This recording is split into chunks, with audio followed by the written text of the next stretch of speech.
Welcome to Healthy Buzz, the podcast for women who are craving honest answers in a supported community. Hosted by Brandy Homerding, a certified nutrition therapy practitioner who believes your body isn't broken, but the narrative around women's health is. Each week, we're diving deep into holistic health topics, challenging the one-size-fits-all approach, and empowering you to trust your own informed intuition. Get ready to feel seen, supported, and seriously informed. This is Healthy Buzz, where collaboration meets unfiltered transparency in women's health. Welcome to another episode of Healthy Buzz. If you're like me, you've lately been hearing the message that women need to be in the gym and picking up heavier weights. But if you've been wondering, why does this actually matter? Today, we're going to explain all of that to you. And joining me for this conversation is Allie Jackson of Mainstay Performance. Allie brings over a decade of experience in the health and fitness industry, blending high-level coaching with a deeply personal, client-centered approach. Before founding Mainstay Performance, she worked across a wide range of fitness settings, including commercial gyms, collegiate facilities, and the government recreation centers. She has a master's in exercise science and health promotion, is a certified personal trainer and yoga instructor, and she holds specialty certifications in pre- and postnatal fitness, nutrition, and health coaching. What unites her clients isn't just their goals. It's their drive to feel stronger, more confident, and more in control of their health. Allie is passionate about meeting people where they are, whether that means designing a plan for a busy professional balancing long hours, guiding someone new to strength training, or helping a former athlete rediscover their rhythm. Her mission is to make fitness sustainable, empowering, and aligned with the season of your life you're in, so that you can thrive both in and out of the gym. Allie, welcome to today's show. Hi, thank you for having me. So what I always like to start off with is hear a little bit about your personal experience and journey. What led you to this career and how did you get to grow such a passion for health and wellness? Yeah, so I think I have a really great story around that. When I was in undergrad, I thought I wanted to do something in the science world, maybe like physical therapy, wasn't really sure, but was really drawn to the exercise science field. And in undergrad, we were required to take fitness classes, as part of our degree. And my roommate, my freshman year, convinced me to take step aerobics, which was not my favorite for a whole semester. So the second semester, I was like, I'm not doing that again. I'm going to pick something else. And I picked strength training, like intro to strength training. And all of the upperclassmen told me, oh my gosh, don't take that class. It's just going to be you and a bunch of dudes with headphones in, and they're just going to be lifting, and you're going to be all by your lonesome. You're going to be the only girl. Don't do it. And I thought about dropping it, but I really had only been a runner up to that point and did some strength work to prevent myself from injury while running. But I really wanted to learn strength training. So I went to the class and everyone was right. I was the only girl in the class, but the instructor walked in and it was a woman. And she took me under her wing that whole semester and taught me so much. It was true. The guys did go in, headphones in, just lifted, did their thing. But she walked me through every piece of equipment, program design. She impacted my future from that semester. So what she taught me and the way that my body changed and my view on fitness changed in that semester, I wanted to also bring to people's lives. That's incredible. What a serendipitous experience where Totally. you got to basically have one-on-one instructor the whole time and Yep. really get such a catered, especially to women in the gym, and how to foster an environment that is really welcoming for that. Yes, it was great. It was awesome. So I know that we kind of introed this with strength training really matters for literally everything when it comes to your life. Can you walk us through the direct connection between maintaining and building muscle mass and the impact it has on metabolic health, hormone stability, and longevity? So why is muscle mass really the foundation of healthy aging? Yeah, I think Danielle says this a lot in the collab. Muscle is really expensive. Yeah, and it is. So, muscle is so good for metabolic health, joint health, hormone health. If there's a problem, part of a solution could be like building some muscle. So, it's really important for women, especially to build lean muscle tissue to protect themselves, especially as we age. We start to have some hormone fluctuations that can impact insulin, that can impact balance, stability, risk of injury, risk of falling. And so the more muscle, more skeletal muscle that you can create and then continue on as you get older, the better off you're going to be in so many different aspects of your life. Yeah, that sounds like it's like such a well-rounded thing to have like muscle. I love that like if there's a problem, we can maybe solve it by building more muscle. You could probably at least help by building some muscle. Yeah. And I think, a lot of the listeners who listen to Healthy Buzz, they are in that perimenopausal age range. And so can we talk a little bit more and expand a little bit more on like the hormone piece of the picture and why women are like more susceptible to muscle mass loss as they age? Yeah. So, of course, with perimenopause and menopause, everything ties back to estrogen. And so, as we go through those crazy estrogen fluctuations and dips in estrogen, it just breeds an environment for skeletal muscle loss.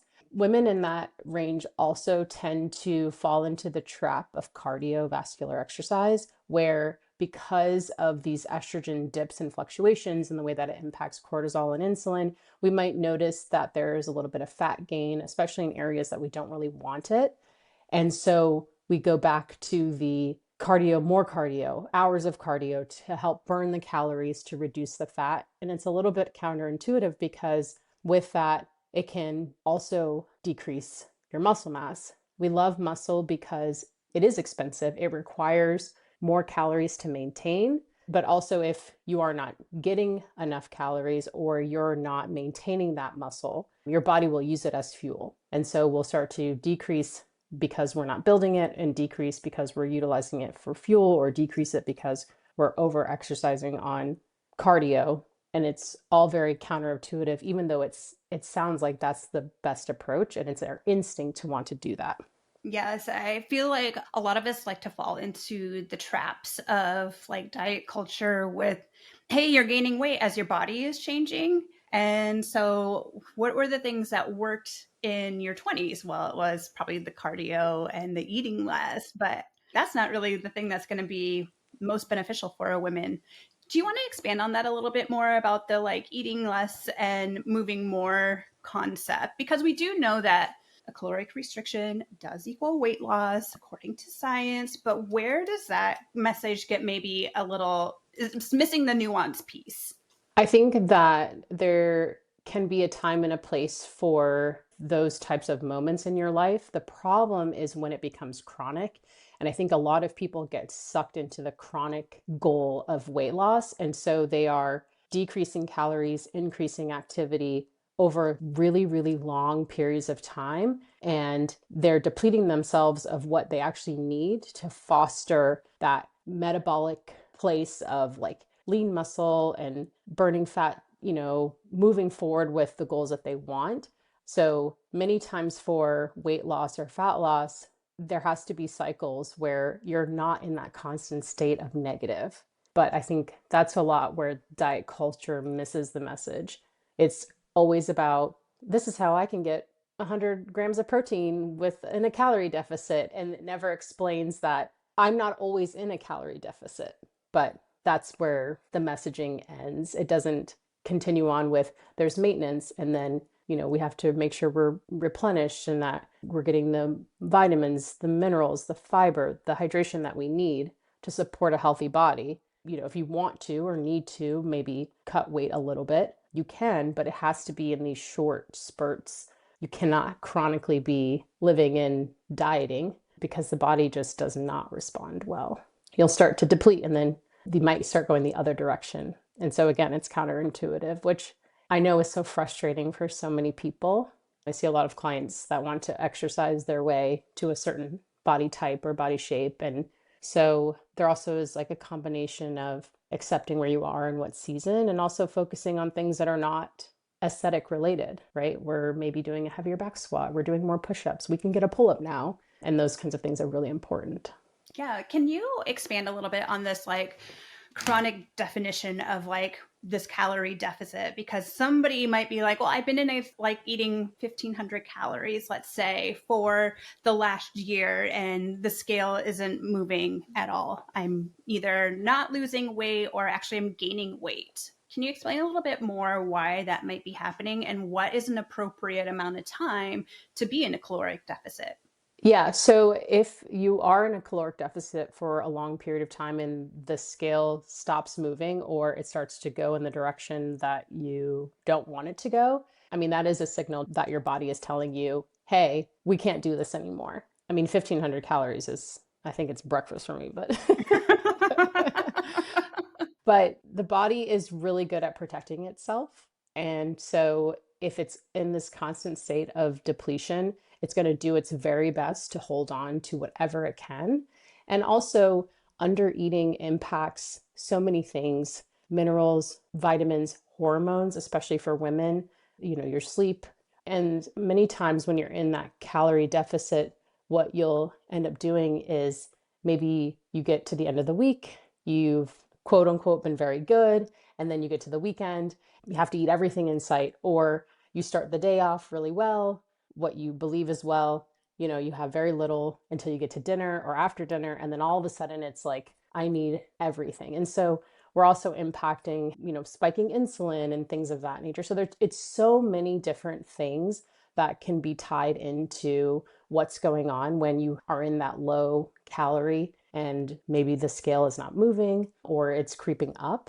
The body needs calories in order to do the things that you are trying to do while in the gym or with your fitness. And that's something I explain to my clients too. You're not building muscle in the moment that you're doing the lift. It's in the recovery that builds the muscle, right? So you're breaking things down when you're exercising. In the recovery period, that's when you build it up. That's when you build the muscle, you build the endurance, you build, it's what you do in the recovery, because that's telling your body, hey, what we just did was okay. We need to adapt so that we can do it better. We can do it heavier. We can do it faster. We can do it stronger. And so a lot of times when women or anyone's in a calorie deficit for too long, and then they might notice that performance in the gym also declines because we're no longer giving the body the tools that it needs in order to get the outcome of what we're doing. The length of time for being in a calorie deficit totally varies person by person, but I never like to see months long of calorie deficits. And also, anyone who is working through maybe weight loss or fat loss should be checking in on how they're feeling, how they're sleeping, other metrics, every couple of weeks. Is the needle moving anywhere? And that gives you information. If it's going up, if it's going down, if I'm feeling sluggish, if my gym performance is declining, if I'm, hitting that 3 o'clock energy crash, I'm not performing like at work the way I want to, I'm not, etc. There's so many things you can check in and make adjustments to. Maybe my calorie deficit is too much. Maybe I've been doing this for too long. I need to analyze how things are going with what I'm taking in, maybe make some adjustments. Yeah, absolutely. I think, like some of the biggest things that you're sharing here that I think are so important is like the overall depletion that happens to your body when you're in this caloric deficit for a prolonged amount of time. Like when you consume food is when you're getting your micronutrients, and those are so important for all of the different processes in your body. And when you're in this constant state of a deficit, your body's not going to prioritize the things that are not important. The important things are your breathing, your heart beating, things like that. It's the things that are not important: ovulation, losing weight, your hair growing, your skin glowing. Like those things are not important when you're in this prolonged caloric deficit, and you can start to see those areas become affected. Oh, yeah. Yes. And I think it's good to have like little metrics, right? Things that you check in on to make sure that you don't hit those spots of depletion if, say, your goal is fat loss or weight loss. Yeah, for sure. Can you explain a little bit what reverse dieting is? Because that's a term that sometimes gets thrown out there, and it can be confusing to people who are maybe not familiar with it and what it actually means and how to implement something like that. So there are a few trains of thoughts with reverse dieting. And one that I see a lot is this idea of utilizing your body's cues to tell you what it needs and when to eat and things like that. So when we think about a diet, we think very strict, a very specific set, this is what you should and what you shouldn't eat. This is the amount that you should and shouldn't eat, the time of day. I mean, all different diets tell you all different things. With reverse dieting, all of that sort of not necessarily goes out the window, but we're using our body's cues and our intuition instead. And really, it's a mindset shift from what you might be thinking while dieting, specifically dieting on whichever one you might be doing. And so when we reverse diet, we try to introduce all foods. Nothing's restricted, nothing's off limits. It doesn't mean that you can eat all the things all the time, all you want, but you're really using your intuition, your body's cues to tell you, hey, this is what I need. And then you do it, you eat it. Something that a lot of people, when they're trying to escape sort of that diet culture thinking, they'll do where the thing that they can't seem to step away from, like, for example, if you're a person who, if there's a bag of chips in front of you, you're going to eat the whole bag. What they'll do is they'll maybe every time they go to the grocery store, they get that bag of chips and they have it in the pantry. And if they expose themselves to this bag of chips knowing I can have these whenever I want. I know that they're not the most healthy thing for me. And maybe over time, I'll get used to the fact that I could eat these whenever I want, but I don't really want them. I want this other thing instead, or my body's telling me that there's another thing. When we restrict so hard, sometimes we have no control when it comes to those things that we find to be off limits when they're put in front of us. But it's almost like exposure training, where you're exposed to it so many times and you realize and you make a change in your mind of like, oh, I could have these all. And it takes that novelty away. It takes that specialness away. And then you don't really want it anymore. Or you can have a few and then be fine. But there's a big mind shift. And it's really challenging, especially if you grew up in a state of mind where you should always be dieting and you should always be trying to be smaller and you should always be avoiding bad foods. So it is hard. Hey, Healthy Buzz listeners. Are you feeling like you're constantly struggling to hit your protein goals? Like, you should be getting more protein for energy, muscle support, and overall well-being, but you're not quite for sure how to make that happen without sacrificing flavor or other important nutrients. I get it. That's why I created the High Protein Power Plan, a delicious and easy to follow 7-day meal plan designed specifically for women who want to effortlessly reach 130 grams of protein or more every single day. Head on over to bcw.bcollectivewellness.com/high protein recipes to download your High Protein Power Plan today. One thing that I talk to my clients a lot about is like, are your metabolisms going to adapt to the amount of fuel that you're giving it? And so if you're in this chronic underfueling state, your metabolism is going to slow down to meet that energy that you're giving it. And so if we want a really healthy and robust metabolism, that means that we're spending a lot more time in the like refueling and not necessarily in these big caloric deficits often. And so I often think of it as like a campfire, and that like when we are putting fuel on the campfire is going to burn it efficiently. If we put too much on it too quickly, yes, you can kind of smother it, just like your metabolism. You overfeed it, you can kind of smother it, and you can see a waking happen. But if we restrict too much fuel from that campfire, if we are like, oh, we're not going to put any more logs on that fire, your fire is going to kind of burn down, and it's not going to burn as efficiently. You'll still have these coals that are burning, but it's not burning as efficiently. Whereas if we just continually put a log on that fire, we can have that fire burn forever. And that's how we need to think about our metabolism as well. Like, give it the fuel, it will recognize and be like, oh, hey, more food. Awesome. We can utilize the nutrients in this fuel for us. Yeah, I like that analogy a lot. Thank you. Okay, so let's go back to like the strength training a little bit more and like building muscle, because I think something that's really scary for people is that they have to eat more in order to see muscle gains, like gains in their overall maybe composition of their body with musculature. And fat loss is a little bit different. So can you explain a little bit more about like why your body needs more energy to build more muscle? Yeah, so during strength training, what you're doing is creating these micro tears in the muscle fiber. So a long time ago, muscle soreness was thought to be because of a lactic acid buildup. And science is so awesome, and we've learned that that is not the case at all. You are damaging the muscle fibers when you are lifting weights. When you're putting a resistance on the muscle, it creates these little tears. And this is why the recovery portion of strength training is so important, because you need to fix all those little tears that you created. And when you are fueling properly and adding the protein, the carbohydrates, and the fat that are needed, your body will rebuild that muscle stronger, sometimes bigger. Not necessarily for everyone will it be, men tend to have that happen a lot easier than women. And sometimes it creates more muscle fibers. So what it's doing is adapting to the load that you put on it, which is why a lot of strength trainers and coaches talk about progressive overload, because once you have adapted that muscle to that weight, those tears are going to become less and less and less.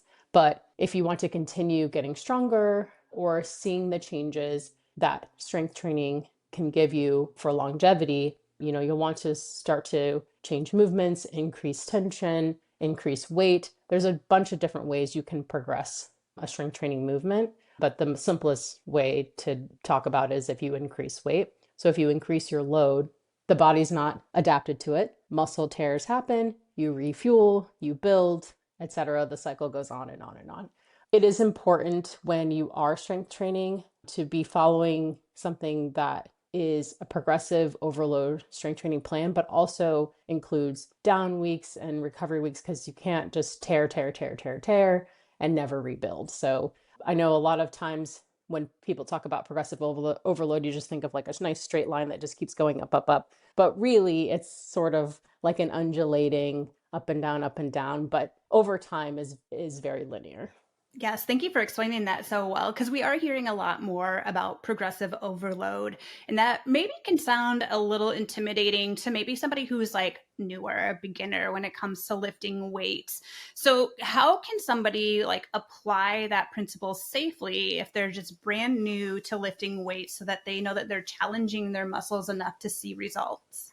Well, the new weightlifter is my favorite weightlifter, because they not only get the benefits of building muscle that they've never had before, but they also get that beginner lifting sort of boost where it involves the neuromuscular system. So someone who's brand new to lifting weights in the first couple months of training might find that they're increasing weight so quickly. They're like, I went from 10 pounds, I'm at 15 pounds, I'm at 20 pounds, and it happens really fast. And part of that is an adaptation by the brain to understand, oh, lifting is part of our life now. We need to engage these muscles and these fibers. So the potential was always there. You were that strong. It was just the brain catching up to what you were doing. So beginner lifters might notice a huge jump in their ability to lift right away, which is so awesome. But then I have to say, like, but that's going to start to flatten out a little bit. So don't get discouraged, because then it becomes about that lifting and recovering and all those little steps along the way. And so if you're brand new and you're just starting out, I think that the best thing to do would maybe to be able to find a coach or a trainer or a program that you trust, or that maybe a coach or a trainer could recommend to you, that helps you to follow a safe and progressive training. But if, say, you're working out at home and you generally just use your body for lifting or working out, maybe you grab something that has some weight to it and start to do like your squats with a little bit of a load. And I mean, so progressive overload can start with 5 pounds if you've never lifted that before. So you can start small and move forward. But when it comes to really wanting to really see changes in your body and doing it safely, a lot of times I just recommend seeking help from a professional, even if it's just for a short period of time, so that you know that your form is good and can prevent injury that way, and that you're progressing in a way that isn't going to cause you to burn out or injury, or it's too much that you're too sore, because we can overload too much. And I know that it gets so confusing and you're like, wait, but you want me to overload? I do want you to overload, but not too much, because then we reach a point where you can overload so much as a newbie that you can create damage that's hard to reverse. Yes, very important to work with somebody who knows what they're doing to help guide you during that journey. And, even to get the foundations correct, because I know for a lot of women, they're really intimidated by the gym. Like you mentioned, like you joined that strength training class and like you were the only female in that class. And so it was Totally. like, it can be really intimidating it's loud in the gym and like you don't know exactly what to do. And, like if you're at your local gym, if there's a trainer on the floor, grab a trainer and be like, how do I use this machine? Totally. Or you can get that more specialized one-on-one support by hiring an actual trainer such as Allie to walk you through exactly what your body needs and how to progress in a safe way. And a trainer or a coach is going to be able to utilize what you have available. So if you are a member at a gym, you can check and see if they have like an intro package sort of deal that I know a lot of gyms do with trainers. And you can maybe get a couple of sessions for a pretty low rate and someone can show you that. Or if maybe you work out at home, you can have a coach that can like maybe video chat with you or come to your home and show you based on what you have, how to utilize what you have to make a good program. There's so many different avenues and different ways. And having a coach or a trainer, again, even for just a short period of time, can be so beneficial for, your long-term journey of fitness. Since we were talking about trainers, I want to know like what are some like red flags to you when somebody's looking to hire a trainer? Yes, red flags. So definitely somebody who is just maybe barking orders at you. A coach or a trainer should be teaching you, right? It should be teaching you, hey, this is what we're doing and this is why. So that's a red flag number one. If they're just telling you what to do and then counting your reps, probably not worth all that money. I think a good trainer or good coach is somebody who is inquiring about how you're doing all the time, asking about more things than just your physical body. How are you doing mentally? How is your sleep? We're talking about nutrition. A trainer and a coach, unless they have the credentials, shouldn't be giving you like a laid out meal plan specifically, but should be able to talk to you about what your breakfast look like, how you're performing with that breakfast, and saying, oh, maybe we might think about increasing carbs before we come to the gym or something of that nature for more energy. And so we're checking in on more things than just physically what is going on fitness wise. I like to start all of my sessions with like, how are you doing? How's your body feeling? How'd you sleep? And of course, as you get to know your clients and you train with them for a while, you start to understand where they are mentally by just, you're chatting, you become friends, you maybe are a little bit of a therapist, both ways for sure.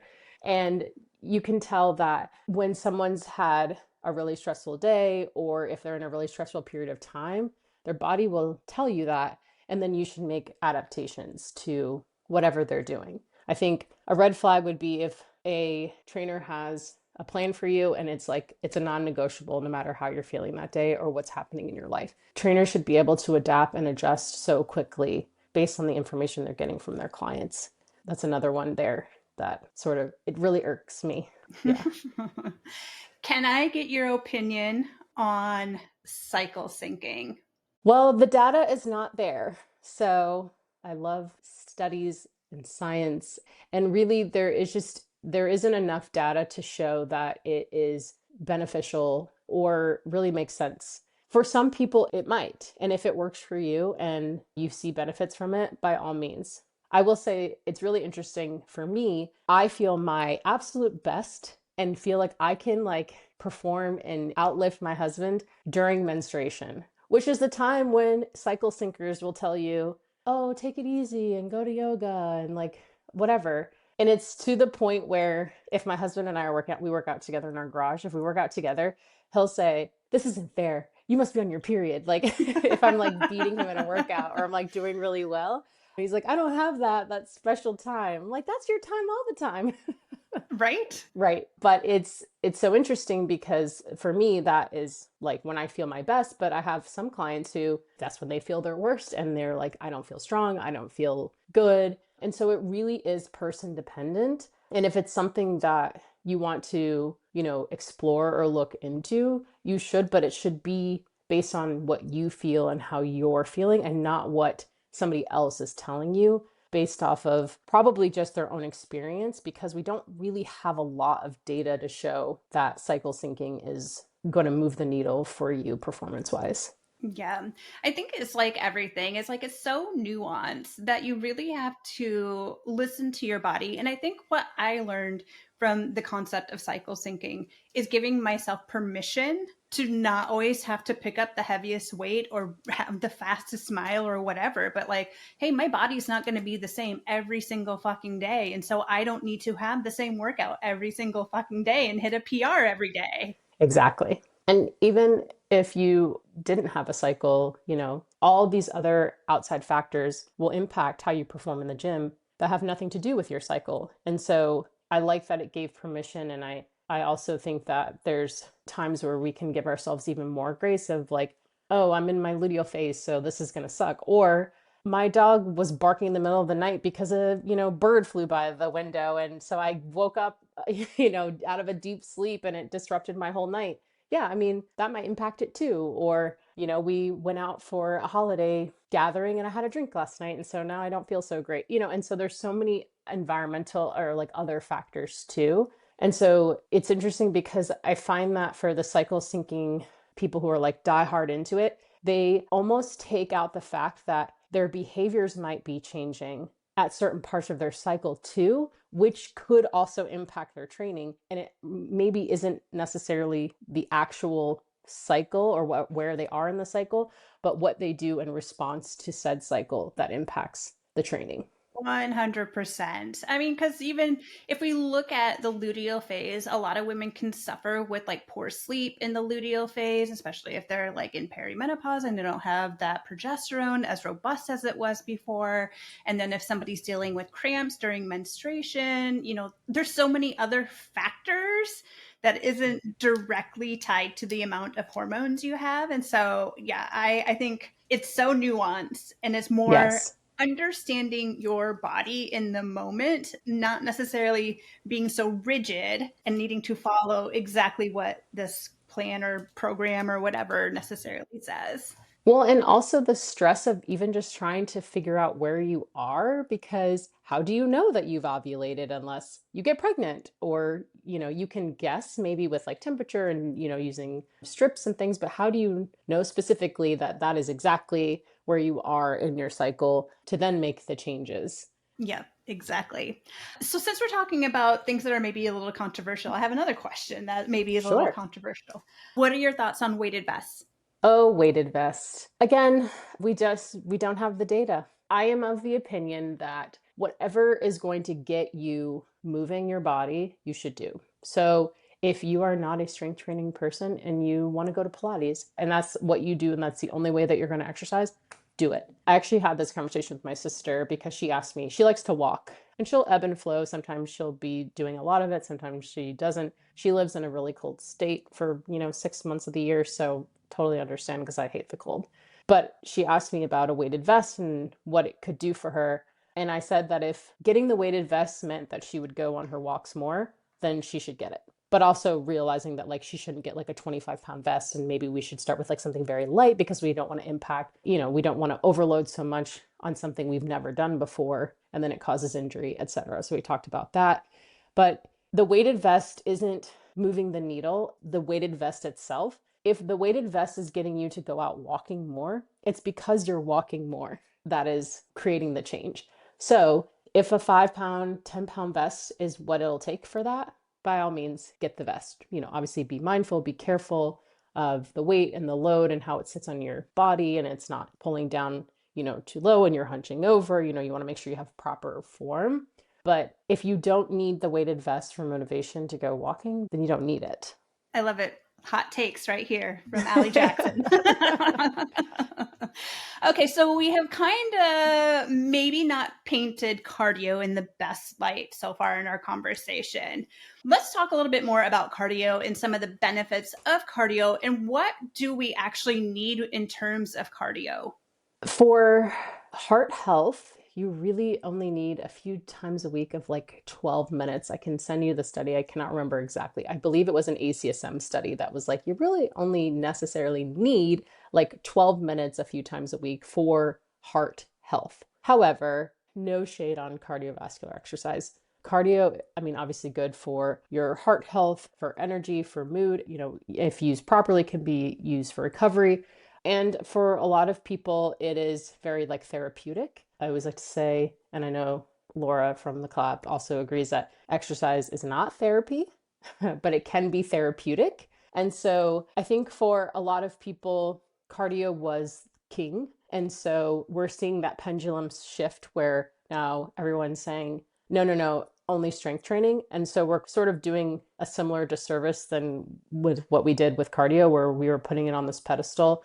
There's room for both, and there should be both in a well-balanced training plan. If you are training for something like highly, highly, highly specific, if you have an injury or something that is preventing you from being able to safely do, one or the other, then you should do what you can. But if you're generally trying to be a fit person, a healthy person, you should have a combination of both. There is some research out there now, and I know Dr. Stacy Sims is a great resource for if you're in perimenopause and menopause, and what exactly, like what kinds of cardiovascular exercise is really beneficial. She's really loving zone 2 and zone 5. I think where a lot of people end up is they think that they're doing strength training, but it's really cardiovascular training, but in this like moderate to high zone that's not really moving the needle in any direction, right? The weights are not heavy enough for it to cause adaptation for a lot of muscle gain, but it's just constant cardiovascular exercise that isn't low enough to be recoverable to then help enhance the strength training, if that makes sense. So if we're thinking about like maybe like the Orange Theories or the F45s or things like that, we're sort of always sitting in that like zone 3, zone 4 of our cardio heart rate zones, which are from 1 to 5, which is really hard to lift something heavy enough when your heart rate is that high to make those muscle and strength adaptations. But again, because your heart rate is too high, you're not in a recovery state to help boost if you were able to lift those kinds of weights. So you're kind of putting yourself in this push and pull, and it's not really moving the needle in one way or the other. In our 20s, and as a beginner to maybe exercise, you might see a lot of strength gains and cardiovascular gains in those styles of training. And also like in our 20s when we're a lot more adaptable and we can recover a lot easier. But as we get older, it gets harder. And a lot of times I'll hear from like new clients or even friends of mine now where it's like, that just doesn't work for me anymore. And you're like, yes, let me explain why. And so for women in like menopause, perimenopause, spending more time in that zone 2 sort of lower intensity, it's not spiking your heart rate too high, but then also mixing it in with those zone 5 like sprint intervals has been shown to be super beneficial for cardiovascular health and also to help maintain and continue with growing muscle mass. So I love it. I think that makes a ton of sense. And this is something, like in the personal fitness training class that I took in school right now, it was something that was talked about a lot is like these different zones and like the zone 5 for the epoch. Can you explain what epoch is? When you start your sprint interval, you have to build up right to that high heart rate. So there's this lag at the beginning of your sprint where if you have a heart rate monitor, you can see it like creeping up, up, up, up, up. And so we have almost like this oxygen deficit. And then at the end of our sprint interval trainings or things like that, we are uptaking more because our heart rate is still high. We're trying to get our body temperature back to, normal state. We're trying to get glucose back into the muscle. So most have this like deficit of oxygen to start. And then we have this like uptake of oxygen, even though we're no longer doing the exercise. And so we have like this oxygen consumption at the end, and it keeps, we need more energy there at the end of those sprint interval trainings to help, shuttle that glucose back into the muscle, which is stored as glycogen, to get our body temperature back down, to get us back to homeostasis post-exercise. Nice, nice. So with those sprint intervals, like how long does somebody have to sprint for? Are they sprinting like for 10 seconds, for 20 seconds, for 3 minutes? What does a sprint interval actually look like? Well, When we think about sprint intervals, we can think about what sort of system we're using in order to produce this energy output. So everything that we do requires, we're going to get into biology class, ATP, right? Our energy source.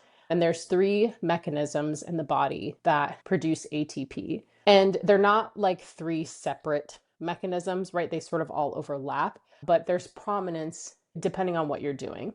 And so you have your like creatine kinase system, which is very quick, short. You have your glycolysis, which can be upwards of like 30 seconds to a minute. You can train that to make it a little bit higher. And then you have your oxidative system, which is like longer, slow burning sort of ATP creation. And so for sprint intervals, we really want to stay in that very short window. It can be, 20-second sprint, 30-second sprint. We're really pushing it if we're starting to go to a 1 minute where we're starting to get into sort of that oxidative state. We want to stay into those first two like very quick systems for it to be considered like that sprint interval training and for it to impact us the way that we want to. We're getting our heart rate super, super high for a very short period of time, and then we bring it all the way back down, and then we go again. Once we start to lengthen those sprint intervals, and if we shorten the time between them, then we stop having those two quick systems being like the main ones, and we're really pushing into the oxidative, and we're keeping that heart rate, too high to have that benefit of high heart rate, recover, high heart rate, recover.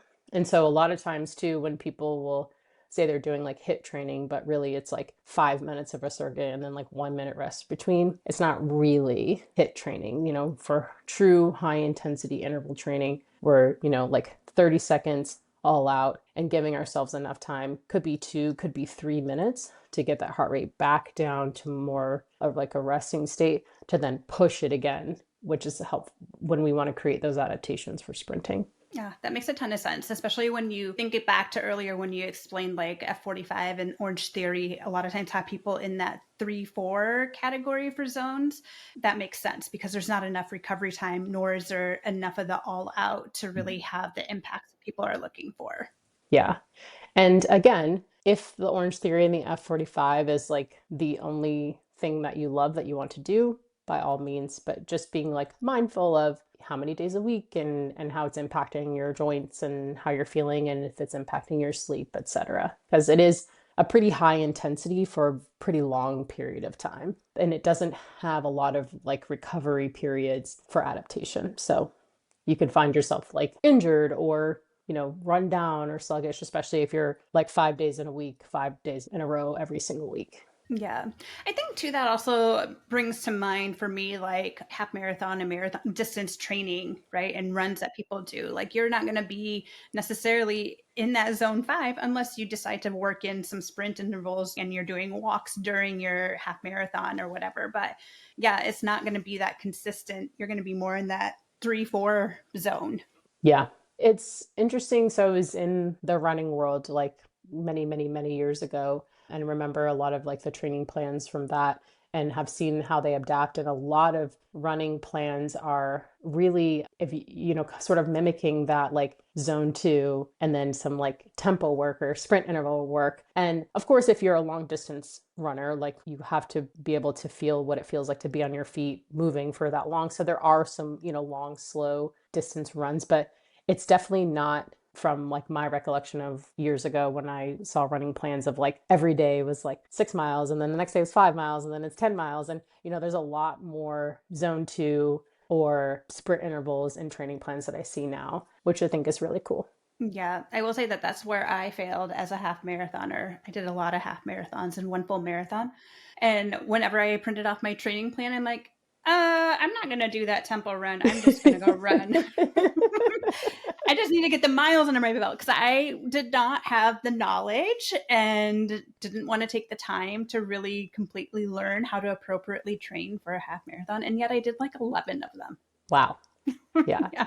And running programming is like not my forte, but there are some really great like coaches out there who can definitely help. I can help with the strength side of a running plan. And I actually have a couple clients and I work with their running coaches to put together a plan that makes sense for them to move forward without injury. And so then we're not doing like a heavy leg training day followed by a sprint training day, and so we work together, which I absolutely love too, is working with other providers and other coaches and other practitioners that people have in their lives to create programs that make sense. Nothing is worse than spending the money on something and then it doesn't work for you. And so I would just encourage people to really like think about their lives and think about really some of the basics. How much time do I have to even work out every week? And so then if you get a program from somebody or, download one or Google one or whatever, that's 7 days a week, hour and a half a day, and you're like, I can only commit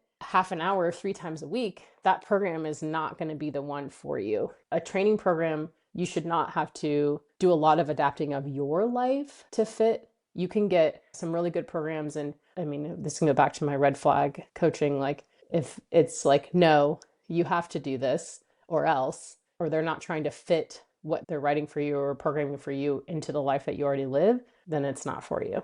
Yeah, I love that. So to wrap this up, let's say someone doesn't want to be like the bodybuilder or have a competition, or they're not training for a long run or something like that. What are some things that you would say they could implement for starting off with like maintaining their health and their energy through perimenopause? Because that is a majority of our listeners are their perimenopausal age. Yeah, if they're not already, they don't already have some sort of strength training in their lives, incorporating that 2 to 3 days a week. If you need to start with one, right? Start small and grow off of that. But, we're looking for a minimum 2 days a week. It can be a half an hour, 30 minutes strength training, get some dumbbells for your house or something like that, kettlebells. If you're brand new to weight training, I mean, even your body weight, you can adapt and grow muscle just even with your body weight if strength training has never been a part of your life. And then for cardiovascular exercise, if you're brand new and just starting, twice a week walking. Or if you can fit even 10 minutes a day, right? A couple laps around the block. So like strength training and walking are such a great combination to help move the health needle for sure. If you're looking beyond for more specific goals, maybe as you gear into more like aesthetic or performance, you're going to need a little bit more and it's something a little bit more tailored. But for the person who is just like, I just want healthy markers, I want to feel good, I want to be in a good mood, I want to sleep well, start with 2 days a week strength training and then a couple of walks a week and just build from there and see how it goes. Once you get the bug and it becomes part of your routine, then you kind of start wanting to do more and looking for more things. So love that. Can you tell our listeners what you have put together for a freebie for them? Yes. So I have a strength training program that I actually do myself and I write it. And my husband and I, this is what we've been doing it's been over a year now. It's called Fortify. He's a data scientist. I work in fitness, but have a lot of clients and find myself not having a ton of time to actually work out myself. And so I wrote a program for us that is good for longevity. It's very strength focused, but I thought maybe others might benefit from this as well. It's no more than 60 minutes in the gym. As you increase weight, you might have to spend a little more time, especially with your resting. But there's also a non-gym version. So if maybe you work out at home with some dumbbells. So in January, we are moving into a cycle called like back to basics, where we're going back to some foundational movements, some foundational patterns, some foundational progression. And so I have created a freebie of the first week that anyone can try. And it has at the beginning a little bit of an educational piece about why I formatted it the way that I did and how to fit it into your life really. So it's called Fortify and it's a strength training program. Yeah. That sounds amazing. We will put that in the show notes so everybody can go there, access it, check it out, try it for free. And then how can people connect with you? Where can they find you? They can find me on Instagram at mainstay_performance, or they can visit my website, mainstayperformance.com, and they can connect with me there or on Instagram. Happy to chat with anyone. If you have a program and you want me to look at it and see like, hey, yes, looks good, or you could tweak there, happy to do that. I really have just like a passion for making sure that people are doing stuff that makes sense for them.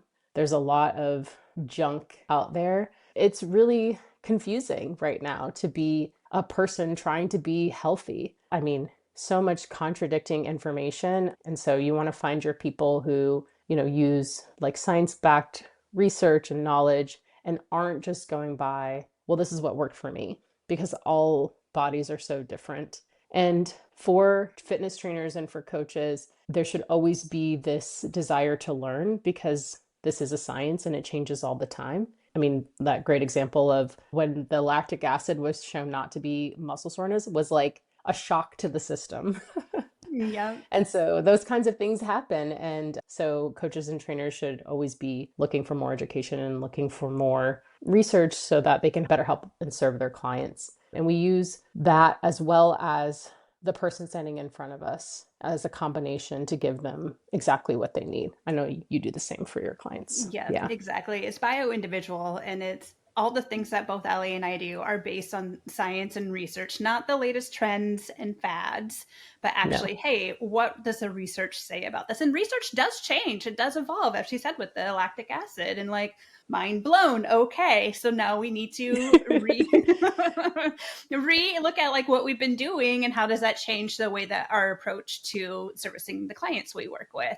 Yeah. And then as things change in like the medical world, right? Like I have clients now who are on weight loss drugs, which, is something I had to learn about and understand. What is it doing physiologically to the body? How do I then have to adapt what I'm doing training wise? And also, what is it doing to my client emotionally and mentally and physically and energy wise, and how they're feeling themselves? And so making adjustments that way. So there's so much that goes into the relationship of, registered dietitian, nutritionist, coach, trainer, etc. And so hopefully when you're working with those people, for those who are listening, they're asking you these questions. They want to know the details of your life in that kind of way so that they can better serve you to help you reach your goals. Love it. Well, Allie, I really enjoyed our conversation. Thanks for myth busting some of the common trends out there for us. And everybody go check her out, get her free week of training, and connect with her on social media. We'll talk to you soon. Thanks, Brandy. Thanks for tuning in to another episode of Healthy Buzz. I hope this conversation has left you feeling seen, supported, and ready to take the next step in your health journey. Love what you heard? Make sure you subscribe to Healthy Buzz so you never miss an honest conversation. And if you found this valuable, please take a moment to leave a review. I truly appreciate it. For exclusive weekly tips and holistic strategies, be sure to subscribe to my weekly newsletter. The link is in the show notes. Remember, this isn't just nutrition, it's permission to trust your body. I'll catch you on the next episode of Healthy Buzz.